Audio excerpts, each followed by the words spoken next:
The director response I received, which will be from the Director of Commercial Services, is that Director of Commercial Services, which is this. The vendor analysis undertaken in 2010 identified that the Council had over 9,700 active vendors, and that of those, 181 vendors accounted for over 80% of Council spend.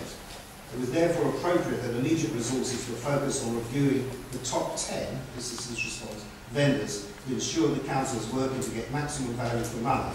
And I understand that is being expanded to 180 vendors. Is that correct? So, expanded to 180? Yes. Can I ask when that's expanded? It's being expanded. Currently? Yes. It's in response to the internal audit review. The Council officers have put in place a plan to ensure the appropriate controls are in place in accordance with procurement procedure and regulations. That is that response. I can add a bit more to it, if I may, from an audit perspective. This particular audit has been done by the internal audit team, but I've tried to keep a close watch on what's been done. I've had a number of visits to talk to the officers, and although I have not carried out the internal audit, it would be inappropriate for me to do so, I've come to a view, and certainly I think one of the real problems of the procurement is, in my view, is that there was a consultant's report for Barnet Council some years ago, which advised that procurement be spread around the various service areas. And so procurement is done by the various service areas. And in my view, corporate procurement, which is the centralised part of it, I think lost control. I believe, and I've seen matrices of what audit committees under previous chairmen. I've only been chairman of this committee since last May, and I've looked back and seen that previous chairmen and committees have come back saying, you know, this is not right, and this is not right. But I don't think that corporate procurement took that up, and I was very, very disappointed by that. Do you have something?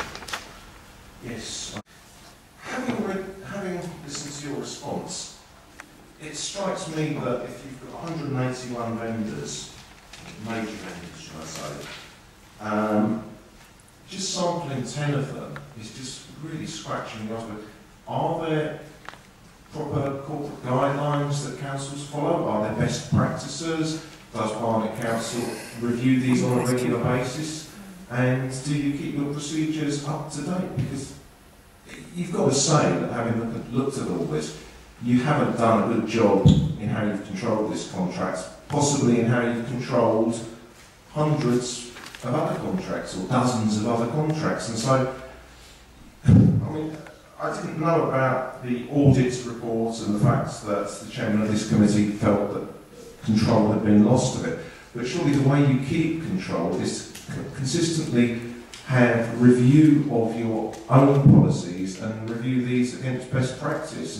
And is there any process to ensure that there's a culture of continually improving your processes and continually updating your processes to respond to challenges and to respond to obvious deficiencies? Because what you're saying, and I might have got this wrong, is that a lot of these problems have been identified before and you've done nothing about them, and you haven't updated your own processes and you haven't updated your own way of dealing with things.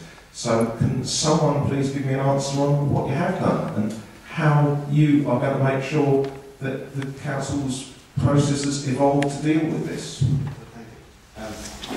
The sort of question you ask is really a question which an officer really should answer. And what I'm going to do is to park this until the actual committee meeting of. And I've made a note, and I will ensure